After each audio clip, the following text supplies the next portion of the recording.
Знакомство с Хука-баттлом мы начнем именно в том городе, в котором он зародился. Мы в Санкт-Петербурге на Университетской набережной. Именно на этом корабле мы отпразднуем сегодня очень важную дату.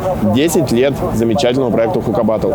Со всеми представителями индустрии мы отправляемся в путешествие на 4 часа, и там вспомним, как же все это происходило.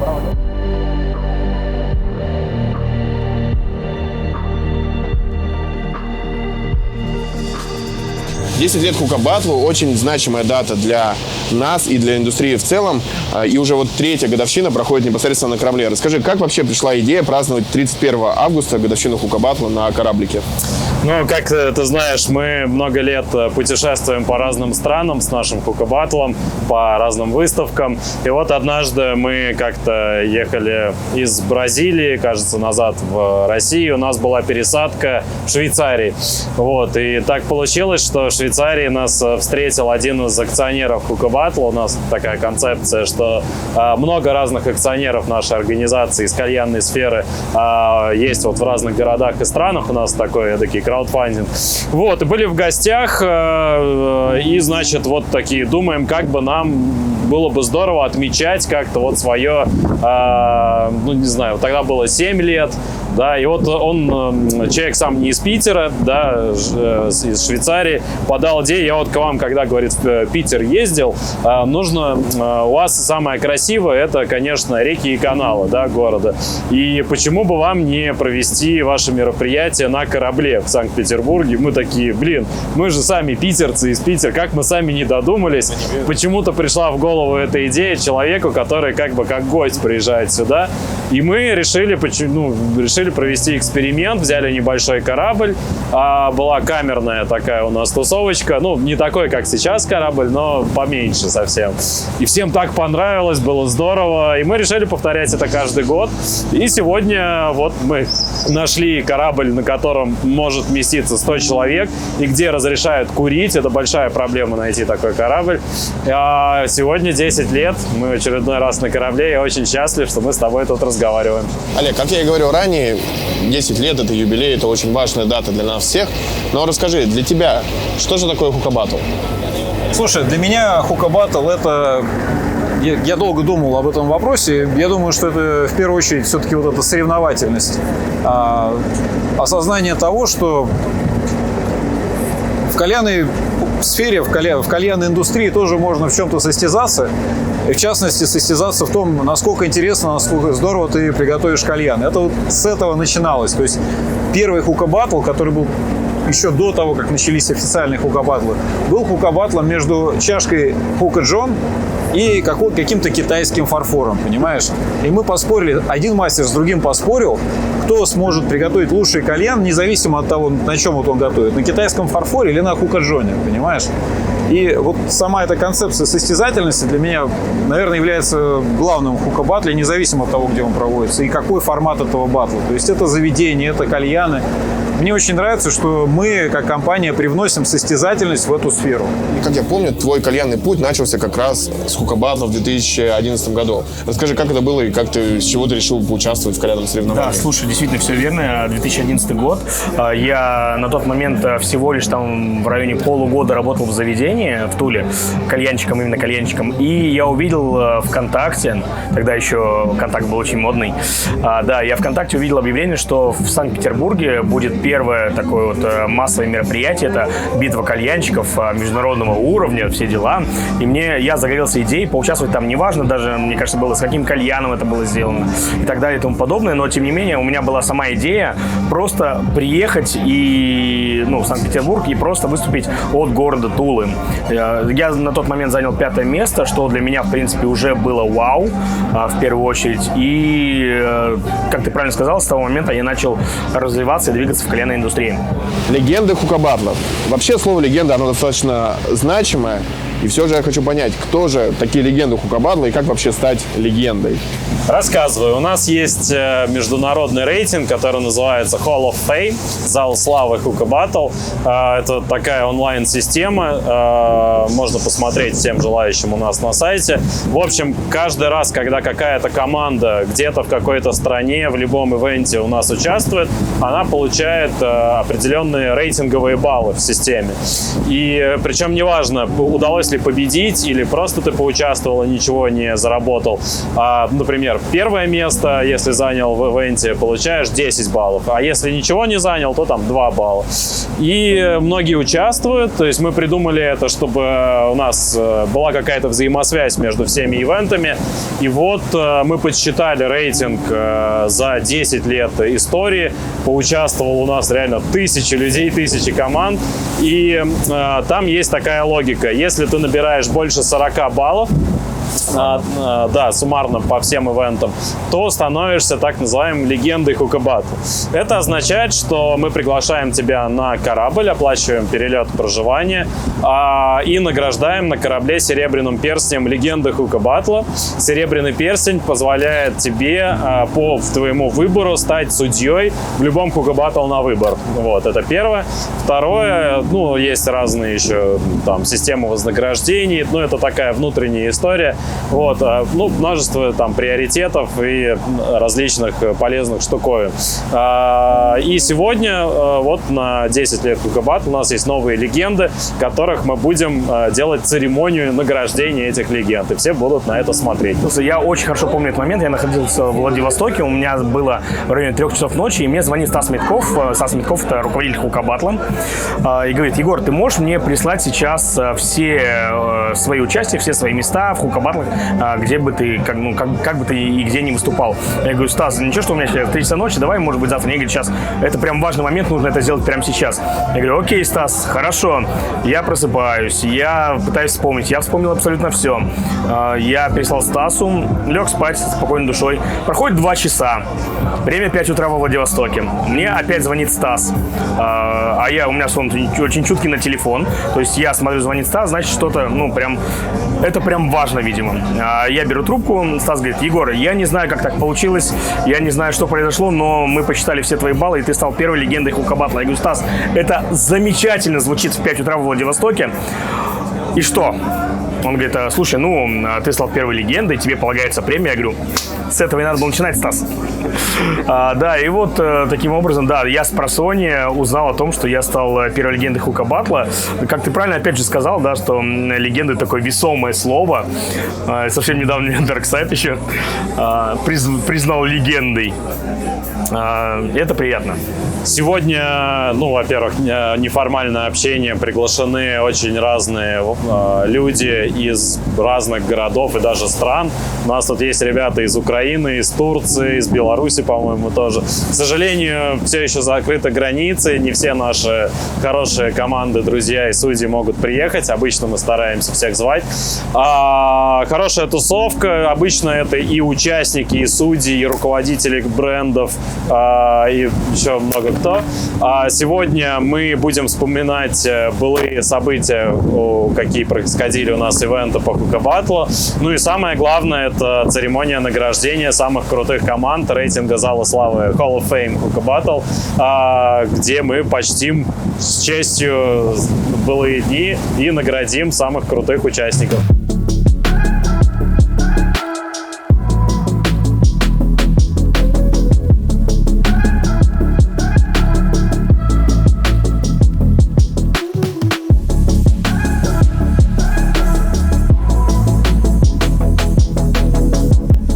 Участие в коленных соревнованиях ты начала до Хукабатла. Это был 2014, по-моему, год. Да, верно. Есть региональные какие-то мероприятия, которые проводят сами кальянные или организации кальянных магазинов, которые делают в городе конкретно локальный батл. Да, это было в 2014 году, был женский батл в городе Иркутске, потом была Анапа, а потом уже настоящий Хукабатл и организация Хукабатл. Как ты переместилась в Санкт-Петербург и вообще присоединилась ко всему этому комьюнити Хукабатл? Это было спонтанно. Я переехала из Иркутска в Анапу, и в один прекрасный день я просто спросила билет, куда есть. Мне сказали: есть Москва и Питер. Москва была забронирована. Без шуток. Я звоню, да, в 8 вечера, говорю: ну как, Москва? Они такие: он выкуплен, есть Питер, последний билет плацкарт. Я такая: беру. Погнали. Да, я приехала в Питер, и у меня была важная цель доказать людям, с которыми я была в Анапе, что девочка может быть кальянщиком. Мне говорили: Катя, ты официант, ты бармен, администратор, управленец, но не кальянщик. Но никак не кальянщик. Вообще нет, это не твое. Я только училась, это был стаж, 2012 год.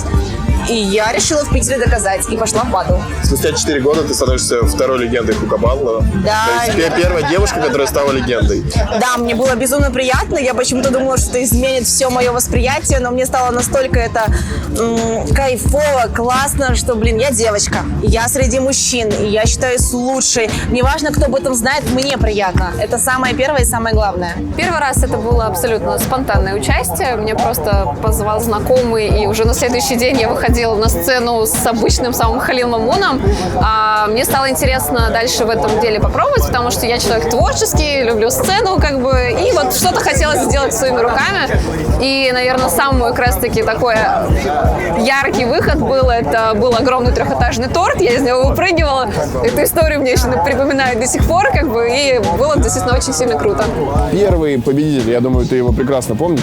Кто это был и вообще как это было? Самый первый хукабатл проходил тут неподалеку на стрелке Васильевского острова, Петропавловская крепость. Там был ресторан такой, он, по-моему, и сейчас есть. И там мы провели в 2011 году первый хукабатл как эксперимент. Это были... Просто идея была сделать Олимпийские игры для кальянщиков. Тогда вот только-только появлялись множество таких уже с именем именно кальянщиков. И на кальянных форумах там люди собирались, обсуждали какие-то технологии. Мы подумали, почему бы не попробовать. Тогда, на самом деле, сейчас есть довольно много людей, которые были 10 лет назад, присутствовали на этом ивенте. Но, к сожалению, нет главного человека сегодня на 10 лет. Это Кирилл Глущенко из команды Art Hookah Family. Тогда он был крутым кальян-шефом заведения «Зима-лето». Это такое крутое местечко у нас в Питере. И вот он выступил тогда с кальяном на тыкве, с тыквенным вкусом Starbass. Никто не знал, что это такое. Это было вау вообще. И он победил, занял первое место. И это было очень классно, всем это так понравилось. Мы решили возобновлять и в следующем году такой ивент. И потом пошло, мы стали регулярно делать хукабатл. А сейчас пришли к тому, к чему пришли. Хукабатл это был первый, так сказать, кальянный ивент вообще в России. Возможно, даже в мире вообще ничего не было, да.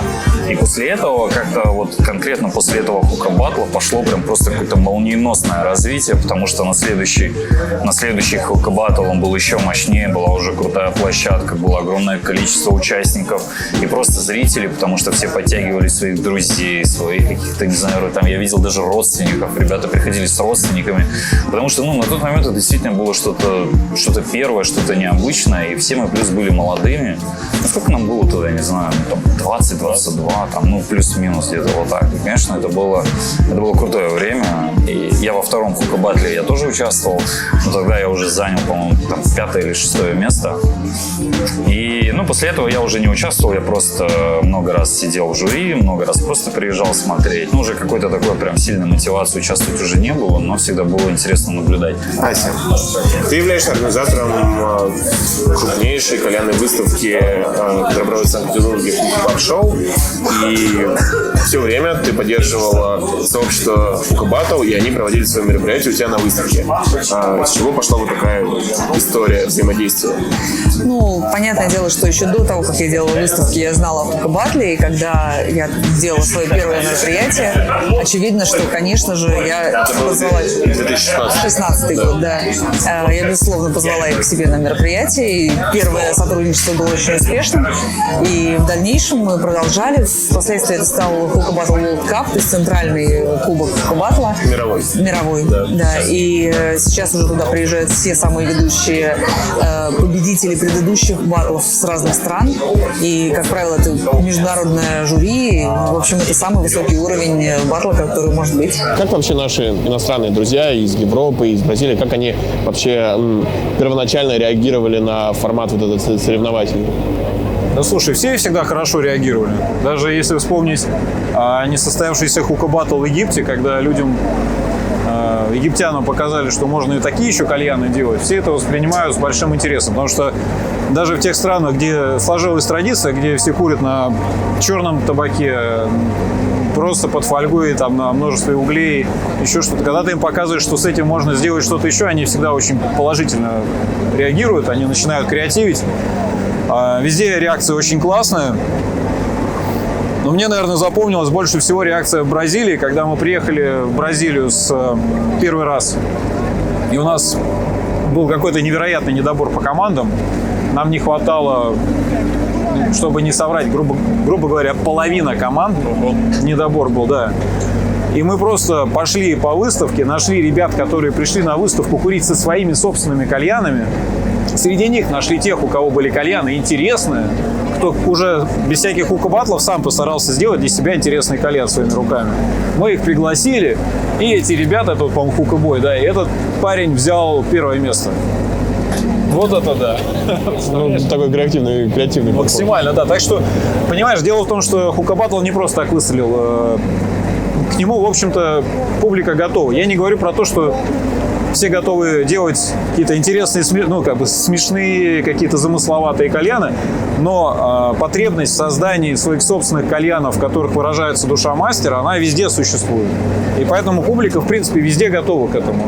А мы просто, как искорка, говорим: ребята, поехали, а теперь можно это делать на продакшн. Помню, в 2014 году у нас был курьезный случай. Связан он был с нашей попыткой проведения хука-баттла впервые на Ближнем Востоке. В общем, нас пригласил один наш знакомый друг, который организовывал там выставку под названием Cafex. Это где выставляются всякие ресторанное оборудование и прочее. Но на самом деле, по факту, выставка была кальянная. Там были разные кальянные бренды. Вот, это проходило в Каире.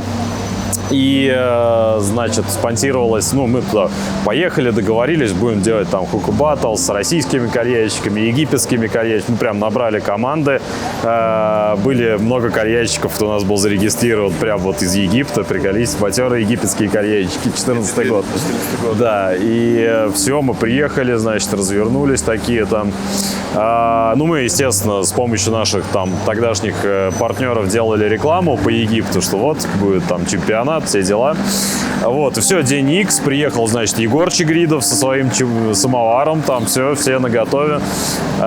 И так получилось, что в определенный момент информация о том, что в Египте пройдет мировой чемпионат по кальянам или что-то такое, она стала вирусной. Об этом стали говорить прям без шуток на телеканалах, и, типа там CNN, Аль Джазира и прочее, даже до сих пор есть публикации. Да, типа ссылки. Да. И, значит, в день X, когда там вся выставка проходила, мы уже приехали, развернулись. Значит, к нам подходит организатор, вот этот наш друг, и говорит: слушайте, ребята, значит, приехал, на выставку приехал министр здравоохранения Египта, всего Египта. И говорит, значит, либо вы закрываете вот этот хука-баттл ваш, либо я закрываю всю вашу выставку. Ну, они мне говорят: блин, сами понимаете, конечно, мы, типа, это, лучше выставку сохраним. И после этого нам с незнакомых номеров, я хер знает как нашли, тогда был мой партнер Борис, начали поступать звонки, типа, там, что-то интервью, поехали с нами, там, типа, все дела. А надо понимать, что обстановочка в Каире. Там прошла революция братьев-мусульман, и там, надо понимать, было прям мешки, знаешь, типа, боевые точки там по улицам, там, короче, ну, такая обстановочка такая, не очень. Ну, и мы, естественно, напугались и быстренько оттуда свалили. Вот такая история, как запретили хука-баттл в Каире. На нас тогда сильно обиделся Егор Чигридов, потому что он подготовился, прилетел, потратился на билеты. Вот. Но в итоге мы там нашли вариант презентовать его кальян на местной там вечеринке, местной кальянной. Ну, вроде как все было окей, но все равно. Антон, очень странно было увидеть тебя на корабле, хоть ты из Санкт-Петербурга, но как производитель кальянов связан с хука-баттлом? Хука-баттл открыл для нас, дофига всего на самом деле. Открыл международный рынок, и Стас познакомил меня с огромным количеством количеством людей. Такую небольшую рекламу я мог сказать про Hookah. Я знаю, что ты тоже участвовал, нам рассказывал историю Ася, про то, как она участвовала в Hookah Battle. Как ты принял участие в этом соревновании? Мы поехали во Франкфурт на выставку, там выставлялись со стендом с нашими партнерами. Мне кажется, все знают Рому из ТХЦ, да, из Риги. Конечно. Ну, классика, конечно. Звезда кальянных чатов. Вот, и мы там, я его сподвиг поучаствовать как раз на Иксе, который только вышел, ему пару месяцев было, и мы завоевали сердца жюри. То есть это была такая некая рекламная интеграция, но она оправдалась. И... Ну да, конечно. В 2011 году это было не так много компаний, начнем с этого. Я точно помню, что это была компания Point Art. Мы тогда относительно недавно познакомились с Женей Федотовым, и он нам и тогда вписался, помог, поддержал, он был и в судьях, и Point Art был в спонсорах. И это также случилось еще и в 2016 году, когда у нас все было хорошо со спонсорами в России, но мы стали проводить впервые в Европе Hookah Battle в Германии. И тогда было вообще непонятно, что, куда, как. Но у Жени было много связей, и я очень хорошо помню, он нам сильно помог тогда, в 2016 году. Тоже ему глубочайший респект и поклон. До сих пор очень дорожу отношениями с Евгением Федотовым.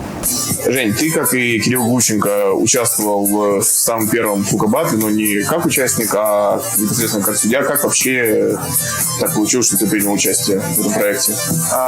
Слушай, я уже прям всю историю до конца не помню. Помню, что обратился Стас. Они тогда вместе с Борей планировали организовать первый Hookah Battle. Они пришли к Point Art, как к одному из крупнейших импортеров на тот момент кальянной продукции, и предложили поспонсировать, и пригласили меня в жюри, потому что на тот момент я уже был 7 лет в индустрии и имел какой-то вес, да, там, среди, по крайней мере, профессионалов. Вот. И приехал в Питер, и это все проходило рядом с водой. И очень так получилось камерно, но при этом достаточно активно, интересно, и классные были кальяны. И как раз Кирилл Глущенко тогда победил. Соглашаясь на спонсирование этого проекта, думал ли ты, что у него есть будущее, которое они достигли сейчас? Вообще даже близко не предполагал, что настолько все это выстрелит. Действительно, Hookah Battle — это, по большому счету, один из самых интересных международных проектов, который вырос в России и из России пошел по всему миру.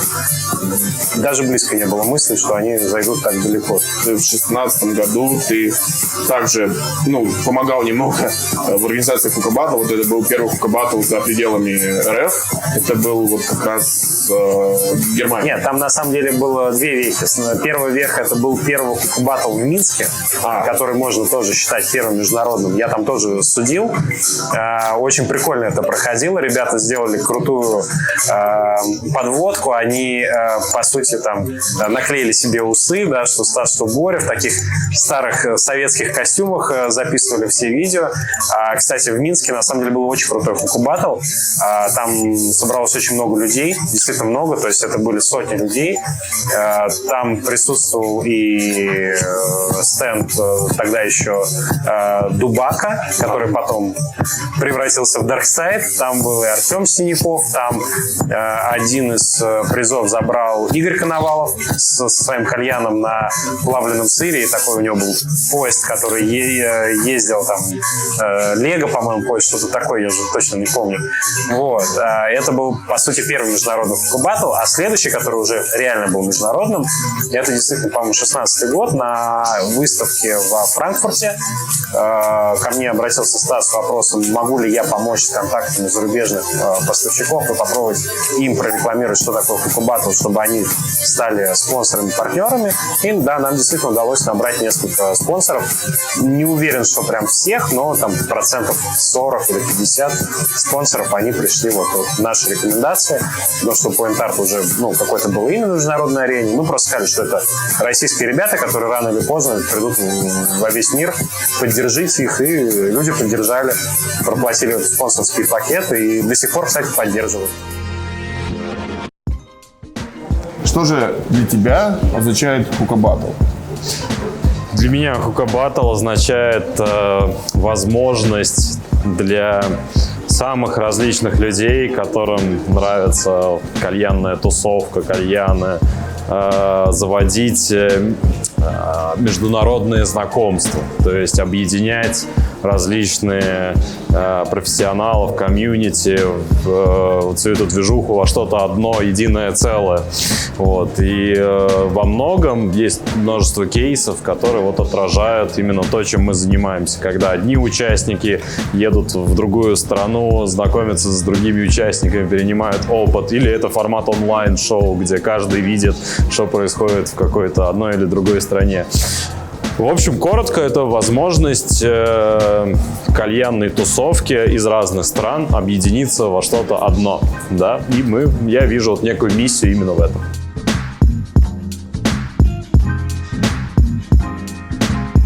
Банковский мост – очень значимое место как и для туристов в Санкт-Петербурге, так и для жителей. Расскажи, почему мы здесь и как вообще это место связано непосредственно с тобой? Банковский мост известен тем, почему он так называется, банковский, потому что раньше рядом с ним находился большой банк в Российской империи, и потом этот банк переделали, как сейчас считается, в один из лучших финансовых вузов страны. Раньше назывался Финэк, а теперь Санкт-Петербургский государственный экономический университет, который я закончил. Я учился на специалиста по международным экономическим отношениям, по всякой международной теме. Вот. И для меня это вот такое значимое место здесь. Это все началось очень круто. Я, во-первых, ребят, поздравляю. Значит, первый раз я попал, я познакомился с Кириллом Глущенко, потому что еще мы тогда, по-моему, только начинали снимать блог, и в Питере, я не помню, какая была история, честно. Я помню, что мы с ним общались на тему кальянов CVP, еще стеклянных, поставить в ресторан «Зима-лето». И мы привезли ему этот кальян, и, по-моему, он нам сказал, что, ребята, завтра или там когда-то проходит этот хука-баттл, и он на нем, по-моему, сделал чашку из тыквы. Чтобы какая-то такая история была. И на нем и победил. На нем победил, да. И мы тогда не были на самом баттле, мы порадовались за Кирилла, типа здорово, и решили, что в следующий раз надо посетить. В следующий раз уже мы уже активно снимали блог и поехали со съемкой туда. Есть выпуск Джон Кальяна, Хука Баттл, не помню, какой это был год. Это было в Питере на пляже за городом. Было классно. Тогда, во-первых, не было никаких мероприятий, фестивалей, ничего не было. Ребята первые придумали сделать кальянную движуху не в плане выставки, был Табак Экспо, но это было супер скучно, это из другой вообще жизни история, не имеющая отношения к современной реальности. Просто табачная экспо-выставка такая была, там было пара кальянных брендов. А они придумали сделать именно мероприятие вокруг кальянов. Это первое в России, а возможно и в мире. Я думаю, это первое в мире. В мире единственное вообще. Круто. То есть и мы туда, в принципе, не знали, что ожидать. Приехали, увидели пляж. Там такая круговая была зона с забивками, да, где ребята готовились. И пока они готовились, там было участников 20, они делали какие-то кальяны. Можно было ходить, пробовать, общаться, знакомиться с ними. Там, мне кажется, в чем-то на несколько лет вперед началась кальянная индустрия, которую мы знаем сегодня. Потому что я для себя там познакомился с кучей выдающихся мастеров, которые не все из них еще в индустрии, но многие в индустрии. Я познакомился со многими там производителями, дистрибьюторами. Короче, это было классно, это было важное мероприятие для нас всех, мне так кажется. То есть я там познакомился с Олегом Княгининым, я там познакомился с Ильей из «Воскуримся», я там познакомился с кучей кальянных мастеров, с Егором Чигридовым, который победил тогда, и это было такое знаменательное событие. В общем, там было очень много действительно всего вот этого. Было ощущение, что здесь закипает новая энергия. И у нас тогда начинался блог, и все это как-то сошлось. И спасибо ребятам, которые это придумали, которые до сих пор все это организуют, тянут эту ношу. И тем более можно за них порадоваться. Они вывели это на международный уровень. Я так понимаю, в этом году только есть сложности, а в целом-то... Коронавирус очень сильно изменил мир за последние 2 года, и в том числе он изменил и кальянную индустрию. Расскажи, как Хука Баттл справлялся в это сложное время и со всеми ограничениями, запретами и так далее? Понятное дело, что коронакризис ударил по нам очень сильно, потому что под срез пошли сразу все массовые мероприятия, фестивали, выставки и прочее, к чему мы сильно привязаны. Раньше мы каждый месяц ездили куда-то в новую страну, там, Бразилия, США, Испания, Германия, там, Украина, что-то еще. И это был прям плотный график. Классные были времена, но внезапно все выставки поотменялись, и, ну, понятное дело, это по нам сильно ударило. В 2020 году мы подумали, почему бы нам не придумать новые форматы онлайн-челленджей. Мы же можем собирать, у нас огромная внушительная база партнеров, участников со всего мира, и мы можем делать что-то интересное, на что можно смотреть в онлайне. Первым делом родился концепт чемпионат мира по приготовлению кальянов вслепую. Была у нас такая история. Победила, кстати говоря, девушка из Санкт-Петербурга, справившись за 40 секунд.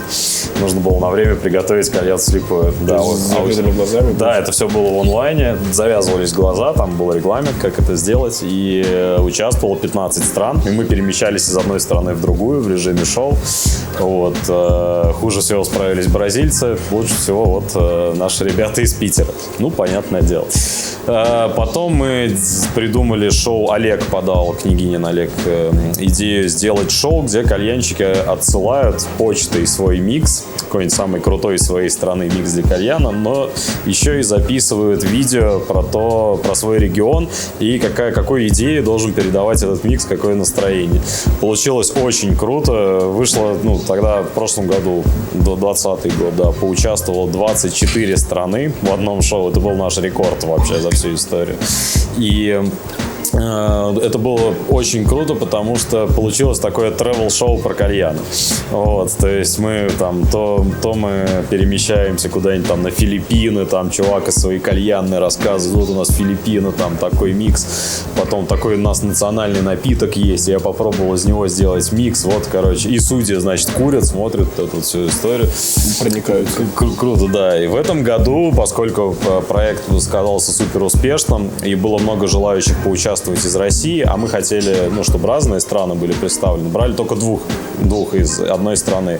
В этом году по России решили сделать отдельное шоу, будет чисто российский такой формат шоу про российские регионы.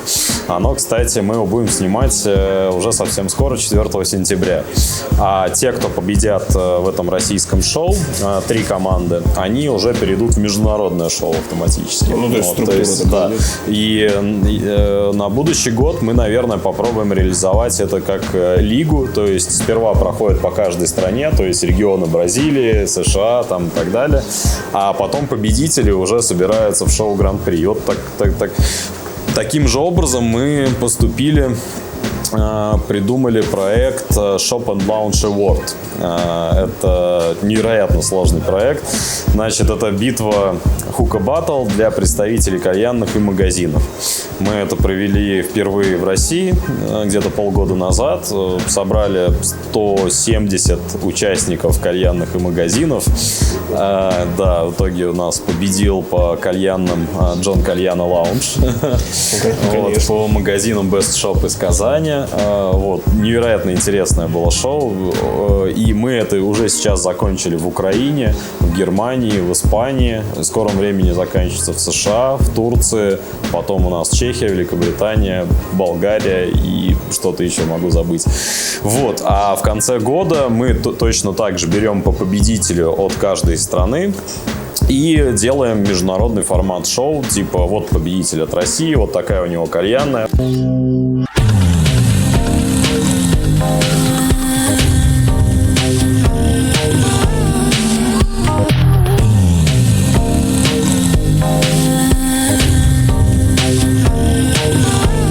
Perfekte Beratung und genießen Sie die tolle Aussicht auf schöne Pfeifen, tolle Köpfe, eine Riesenauswahl an Tabak. И как бы уже выбираем, кто самый крутой в мире.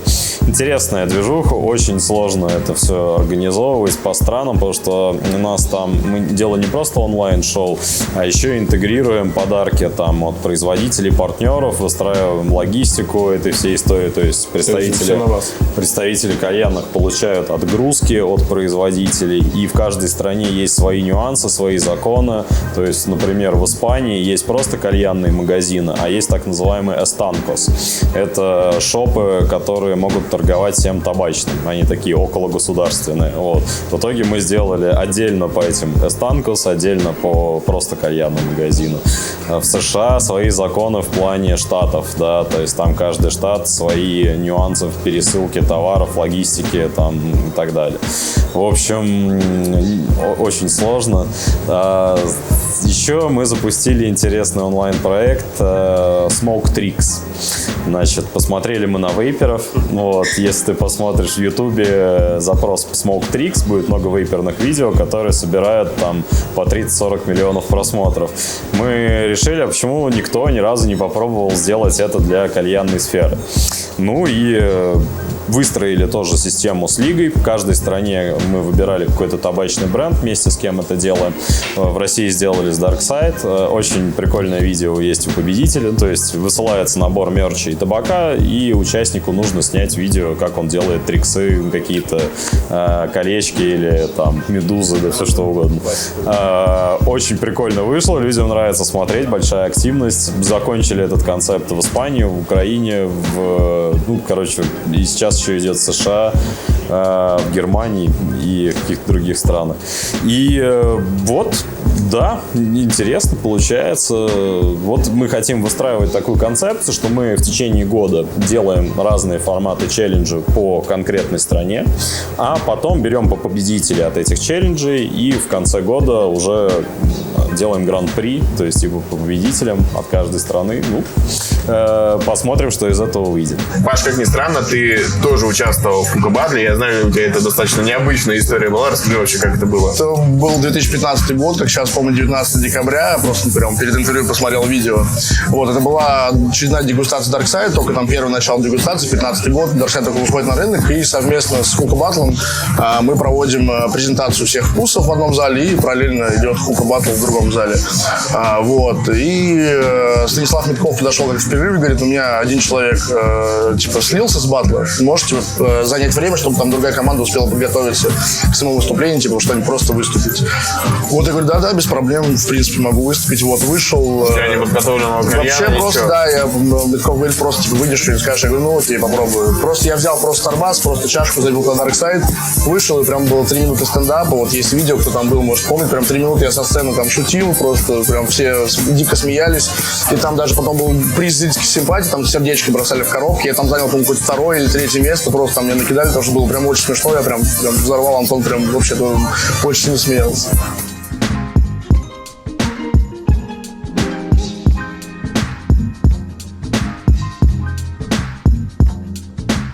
Раз уж мы проделали такой большой путь, давай мы что-нибудь среди наших зрителей разыграем, придумаем какое-нибудь задание. По-любому у вас есть какие-то будущие планы. Давай с этими планами придумаем задание для наших зрителей и что-нибудь разыграем. Давай сначала задание придумаем. Окей. У нас давно витает в голове одна концепция насчет нового челленджа, нового Кука-батла, но мы не уверены, стоит это делать. Новый формат. Да, новый формат. Не знаем, стоит это делать или нет, и с этим, наверное, было бы прикольно сделать конкурс.